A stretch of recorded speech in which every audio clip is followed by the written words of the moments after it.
to talk about this, I think I'm going to need something a little stronger.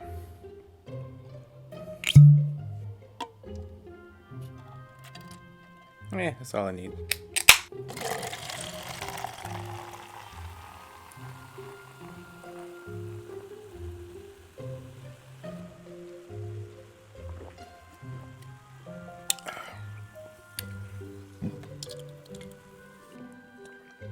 Oh yeah, that's right. So when the power went out, we just kind of was like, oh man, the power's out. Wasn't that big of a deal. We're like, we'll just wait for it to come back on. We kind of expected that something might happen. And then it came back on 10 minutes later. We're like, oh, okay, it's back on. Or so we thought. What we didn't realize was that for the next 3 to 4 days, it was going to go off every 10 minutes and stay off for 20 minutes, then come back on for 10 minutes.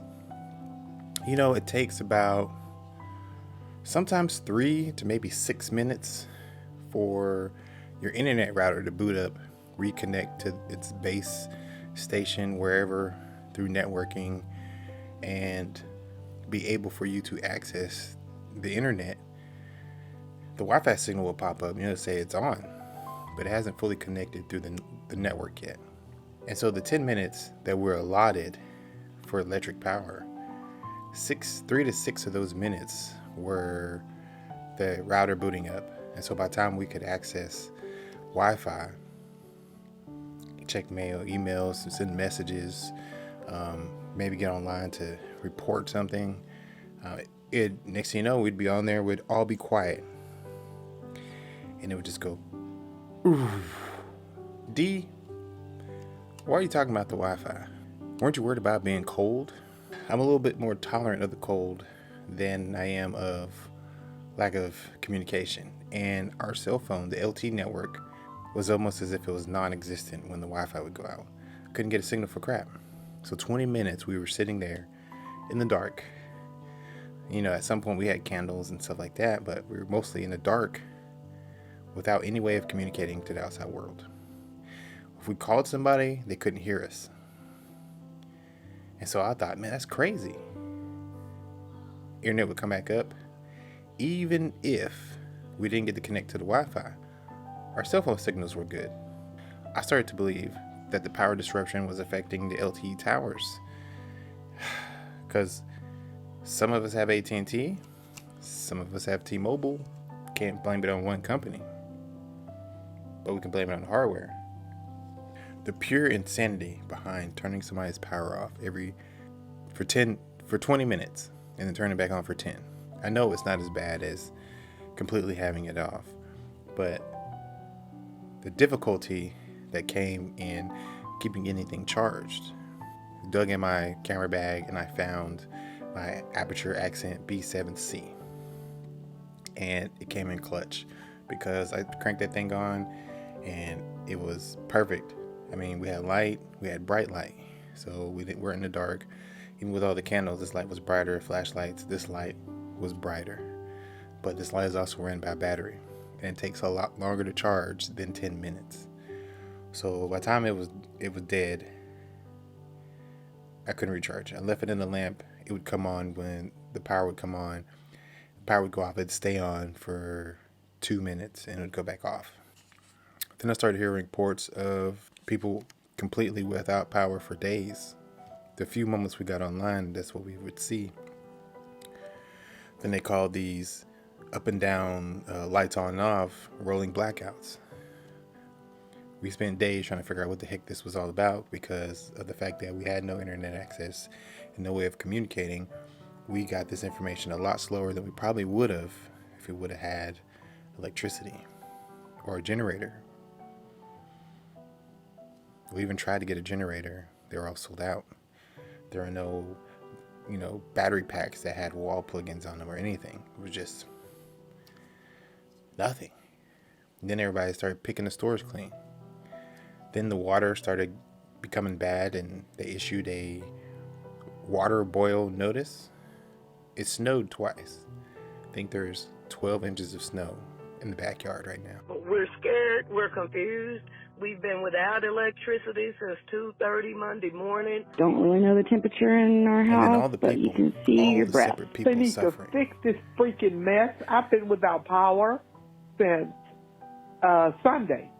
I come from Chicago, so there's no way that we are without power because of the energy supply and demand. That's crap. I'm 9 months pregnant, sitting at home, unable to leave and do anything. Here I am with a toddler in a house that is 40 degrees.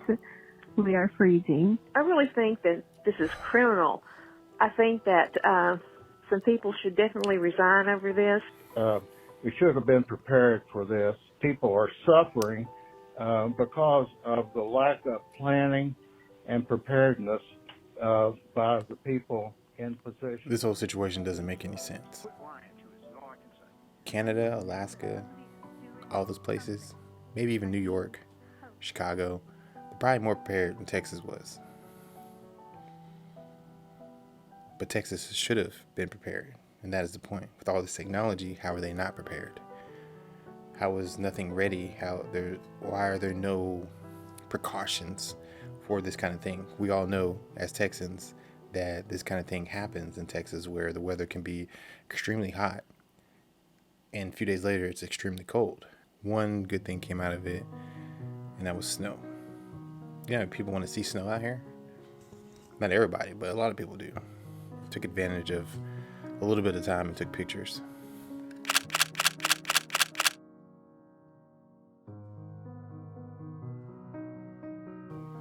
So as of today, the lights have been on all day, but there's still like millions of people without power. You know, through the grapevine, we're hearing that they might be planning on turning it back off and doing the rolling blackouts again. Anyways, I'll keep you guys updated. I don't know when this video is going to post. Hopefully I can get something edited and have this uploaded while the electric is still on. I'm trying to finish my classwork through the end of February 28th. All my assignments are due by the 26th. So I guess the 28th would be wrong. 28th is my brother's birthday. But I'm trying to finish my classwork all the way through the 26th. So I can, be prepared for whatever else happens. But anyways, thanks for dropping back by, listening to me kind of babble and rant about the current state of Texas. These rolling blackouts are ridiculous, and I hope and pray that everybody comes out of this mostly not mentally damaged from the torment of just being a spontaneous event. Bye.